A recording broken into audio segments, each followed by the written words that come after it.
اعوذ باللہ من الشیطان الرجیم بسم اللہ الرحمن الرحیم انما یرید اللہ لیذھب عنکم الرجس اہل البیت ویطہرکم تطہیرا اللہم صلی علی محمد وعلی محمد وعجل فرجہم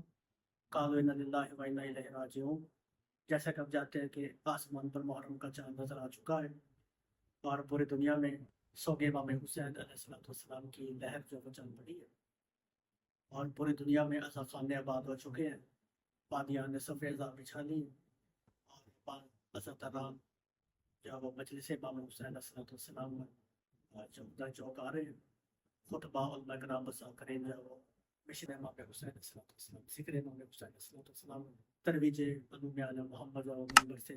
بڑے اچھے طریقے سے یقیناً سب بیان کر رہے ہیں۔ اور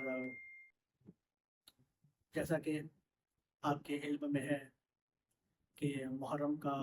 چاند ہے، تو اکثر مومنین جو ہے وہ سوال کرتے ہیں کہ نذیر بھائی، محرم کے چاند کے کون سے اعمال جو ہے وہ ہمیں کرنے چاہیے؟ محرم کے چاند کی فضیلت کیا ہے؟ محرم کا چاند جہاں پہ روحانیت، علم، عمل اور عبادت اور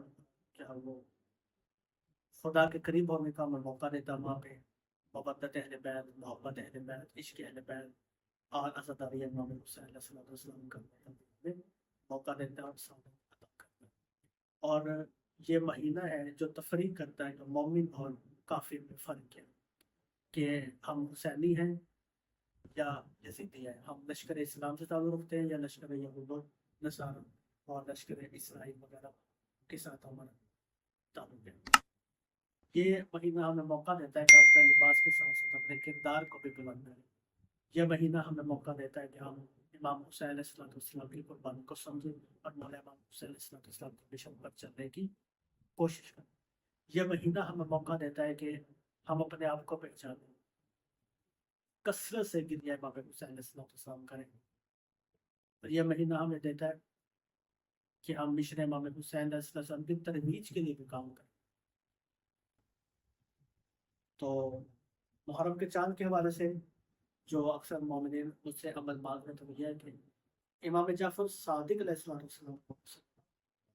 اور امام محمد باقر علیہ السلام سے روایت ہوئی اور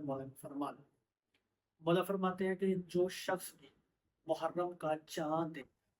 اب محرم کا چاند پہلے 3 طریقوں کا، پہلی طریقہ، دوسری طریقہ، تیسری طریقہ، یہ پہلی طریقہ کہلائے، ٹھیک ہے؟ کیونکہ محرم کے جو چاند کی جو پہلی 3 طریقے ہوتی ہیں اس کی عمر جو وہ بڑھتی نہیں، وہ وہی رہتی ہے، 4 طریقے سے اس کی عمر جو بڑھتی ہے۔ تو جو شخص بھی محرم کا چاند دیکھے وہ اپنی چھت پہ جائے، سیاہ لباس پہنا ہوا ہو، قبر امام حسین علیہ السلام کی طرف رخ کر کربلا مولا کی طرف ذریعہ امام حسین علیہ السلام کی طرف رخ کر کے سر پہ قرآن مجید رکھ کر گریہ کرتے ہو، ایک مرتبہ زیارت امام حسین علیہ السلام طلب کریں، ایک مرتبہ اس کا شمار زائرین امام حسین علیہ السلام میں ہوگا جو عشور کے وقت قبر امام حسین علیہ السلام پہ موجود ہوں گے۔ دوسرا، روز معاشر بغیر حساب کتاب کے جنت میں داخل۔ تو آپ سب دعاؤں میں مجھے یاد رکھیے گا۔ السلام علیکم۔